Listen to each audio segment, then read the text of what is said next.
Hi everyone, I'm Alana, and I know what you're thinking. Great, another finance/IT person talking about project controls. Fair, but I've been in and around projects for over 20 years, and honestly, I still see the same messy, frustrating, and costly patterns repeat. So today, we're going to start saying the quiet part out loud, because the stuff that really breaks projects, it's rarely technical. It's structural, cultural, and frustratingly familiar. Not in every project. But let's be honest, probably in more of them than we'd like to admit. We talk a lot about controls, but if the first time you notice a problem is when the invoice hits the GL, you're not controlling it, you're just narrating the damage. We've built entire processes around reconciliation and reporting, and yes, they're important, but they don't actually prevent much. We've mistaken activity for control. It feels like progress, but it's mostly cleanup. Today, we're walking through 4 reporting habits that look helpful, but quietly erode your project visibility, your forecasts, and your sanity. Let's talk about something we've all seen. Dashboards that look fantastic and explain absolutely nothing. We've built a culture that confuses design with decision making. Slick visuals, clean layouts, metrics everywhere. But if you ask a PM, what do you actually do with this? They'll usually say, not much. That's because most dashboards are built around outputs, not drivers. They summarize what already happened, but they don't give you the story behind it. And in some cases, that story gets edited out. Not for clarity, but to make the report look good. If your report doesn't support a decision, an action, you're not controlling the project. You're just decorating the commentary.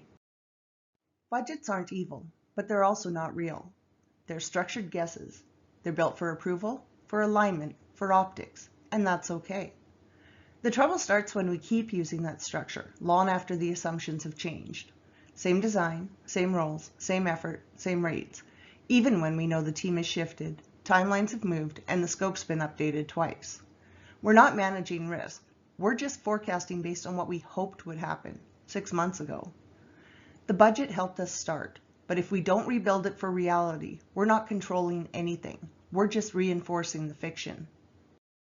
The project team has already done the work. Timesheets, daily logs, schedule updates, change orders, approvals. The data's there, embedded in the operations. But then finance rolls in, weeks later, asking the same questions, needing a custom summary, wanting to validate what's already been done. And what happens? Now the PM's reworking the numbers, the coordinator's digging through backups. Everyone's stuck duplicating effort because finance didn't show up to the right meetings when it mattered. It's not that finance doesn't have the data, it's that they missed the context, the nuance, the real-time calls where real decisions happen. So instead of guiding the project, they're scrambling to catch up, chasing clarity that the project team already had weeks ago. By the time a cost hits a GL, it's already old news. It's been coded, reviewed, approved, and processed. And now it shows up in your report? That's not control, that's cleanup. And worse, if it wasn't in the forecast, now it looks like a surprise. Cue the email, the questions, the panic. The problem isn't that the ledger exists, it's that we rely on it as if it's the first place to check for issues. Good forecasting happens upstream. Shift logs, change orders, progress updates. That's where you catch things and shape the story before it hits the books. We've looked at 4 habits that feel helpful, but actually pull us further from control. And here's the thread that ties them all together. They're late, they're reactive, and they're missing the context that matters the most. Real cost control doesn't start with the ledger. It doesn't live in the dashboard, and it definitely doesn't show up after the fact. It starts upstream, with structure, with forecasting, and with conversations that happen before the numbers hit the report.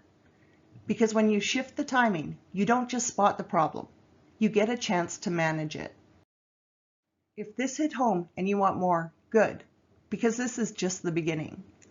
I'm developing courses that will go deeper into project structure, forecasting, and real control under pressure.